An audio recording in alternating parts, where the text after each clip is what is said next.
Burglars of Reddit, what are the best ways to keep you out of my house? Siladine, when we moved my sister to an apartment years ago, the landlord was out while we were sitting on a moving van full of stuff. Friendly neighbor walked by, saw us and offered to let us in. He took a thin flathead screwdriver and in the kitchen window used it to try open the flimsy turn lock, climb in and unlock the house. He then told her to put a nail through the window to seal it against burglars, since the units all came with AC anyways. So, good guy burglar, I guess. Double stack lock your dead bolts, can't tell you how easy it is to cart a boot with the dead bolt unlocked. Might as well leave the door open. Wolfpack Alpha, this used to be a TV show. I forget the name, but they had two ex-cons, rob someone's house and then give that person tips on how they could be better protected. One time they had a cop volunteer to be robbed and he was shocked how easily the robbers stole his stuff. XXIII. I once was visiting a female friend of mine who lived in a bit of a shitty neighborhood. At the time I was working construction and swung by after work.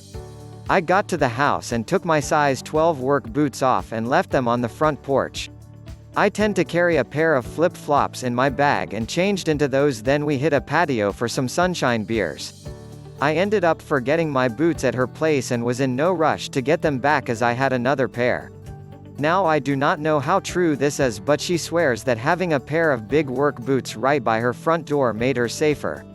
I had pretty much forgotten about them as they were on their way out, but she left them right where they were. She had less craziness happen in her front yard, less strangers knocking on her door, and she was not broken into again at that place. Of course, it could have been the smell. Bop. If you're in very student Y areas of UK cities, when you order a taxi, get it from a slightly different address, like a block of flats with lots of lights on, or a house you know has no one living in it, and be waiting outside it, or better yet, get it from outside a supermarket or a pub, etc. In my city, certain cab drivers are in cahoots with burglars, and let them know when a house is empty for most of the night because the students are out clubbing even if they leave a light on, etc. I win again, all of this is great advice. But the number one way to keep a burglar out of your house is to keep burglars out of your life. 66% of all burglaries are committed by people known to the victim. Sketchy son-in-law. Jealous neighbor. Drug addict daughter. These are the people most likely to burglarize your house. It may be tough to cut these people out of your life. Cameras and alarm systems often deter these people.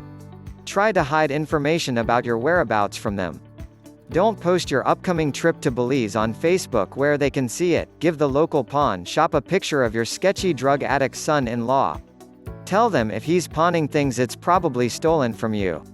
They may not seem interested, but believe me, pawn shops aren't interested in trouble. They'll send him out the door if he comes in. Croyd_, don't post on Facebook that you are not home and how long you will be out. Sarcastic_twit, I spent a year and a half in prison after being convicted of multiple residential burglaries. I was caught after a mailman called 911 after seeing me go through a window. I had a pretty good run of burglaries from 2007-2008 and haven't done any in 7 years, so technology and times have changed since my spree. Here's how I picked my houses. I would generally only go in the daytime during the week. The idea was for the adults to be at work and the kids at school. I would try to find a corner house because it would have, at least, one side with no neighbors. I went in middle-class neighborhoods close to a community college. I live in a large US city and needed an excuse to be in my late 20s walking around with a backpack. I would stand out too much in wealthy neighborhoods, and poorer neighborhoods often have bars on windows because they expect to be robbed. Middle-class people seem to be careless. I often went in through an unlocked back door. Interestingly enough, I never went through a front door. I would always go to the back or side because any fences would provide coverage. People think a large dog would be a good deterrent, but I generally avoided those annoying small yapping dogs that never shut up. I often went through a bedroom window, whether it was unlocked or not. I'm committing a major felony. I didn't care about a broken window. I usually went straight to the master bedroom because that's where the good stuff was. Things a homeowner can do, besides armed guards around the clock: get a dog that doesn't like strangers. I don't care if it's big or small or threatening or friendly, as soon as one dog barks, the whole neighborhood starts barking and announcing a burglar's presence. Cameras, inside and out. I knew a guy who was caught because he walked by someone's webcam inside their house and ended up on the news. Make the cameras visible. If I see a camera, I'm not just moving on to the next house, but I'm going several streets away. Lock back fence and restrict access to backyard. That's generally where I broke into the house from. Beware of dog, and security alarm signs and stickers are completely worthless. I once broke into a house though a doggy door. There was no dog home, were rearward, serious answer, I did some thefting in my youth, I'll leave that at that. Keep in mind I was no mastermind. When picking a house, besides the obvious answers like a full mailbox and newspapers scattered about, I often picked houses by the stupid tricks people use when they go out of town. Leave the radio on, leave the TV, leave the lights on, etc. Tons of lights on, and an obnoxiously loud TV on in the living room at 2 a.m. on a Sunday night in a upper middle class neighborhood? Lol. When I found a potential house I'd obnoxiously ring the doorbell then run away and watch for activity. After that, if I felt comfortable I'd try to gain entry. If it was too hard, oh well. If I do get in your house, don't keep small valuables all about. I often did all my work afoot, and stole money, jewelry, small electronics, etc. Have a safe basically, hope that helps. I'm reformed now but you can still judge. It's shady stuff, seen a couple of these supposed experts saying your dog is useless. Bullshit. If you have a little yappy dog that makes sense. My home was broken into several years ago during the middle of the day. I had a lab GSD mix. Like a lot of people would say, nicest dog ever, would probably kiss you to death blah blah blah. I got a call from the cops because someone driving by called the police after seeing a bloody man in a ripped shirt running away from our front door. When I got home my front door area just inside the house had what looked like a little dried blood on the floor and door. The police said when they arrived the dog was just lying there staring at the door. The police said he barked as they arrived but quickly and easily calmed down.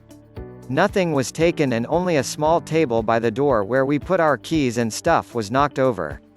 Long story short, guy brought himself to the hospital and the cops picked him up as he was leaving. Unused username, if you hear me rattling around your house, you should hide in a closet and jump out to scare me. Rather than shoot you, I would run like a baby that can run. Clipper Titan, my neighborhood is #1 in the state for break-ins, have been broken into twice as a teenager and recently bought my own home, so it's on my mind a lot. I often leave a light on near the back of the house so it can still be seen from the front but the room can't be seen from outside. I figure this could be a deterrent to any crooks looking for a late night steal. They'll just go to the next house with no lights on other that I have a safe, and don't keep any real valuables in the house that aren't in the safe. My most expensive things are the biggest and hardest to steal. BOH1C4 to the legitimate burglars in here, I feel like I need to tell you something. My brother and one of my friends, completely independently of each other, have almost a fantasy about shooting a burglar. They both have this romantic visualization of them being the good guy hero and burglars being the perfect example of a bad guy that is coming into their house to kill their family. I just want you to know that these people are out there. If you break into their house, you are getting shot by a guy with a raging hero boner. And I frequently hear the same thing. Shoot to kill because if you don't, they'll sue you. It's not worth it. Stay out of other people's houses. Thanks for watching.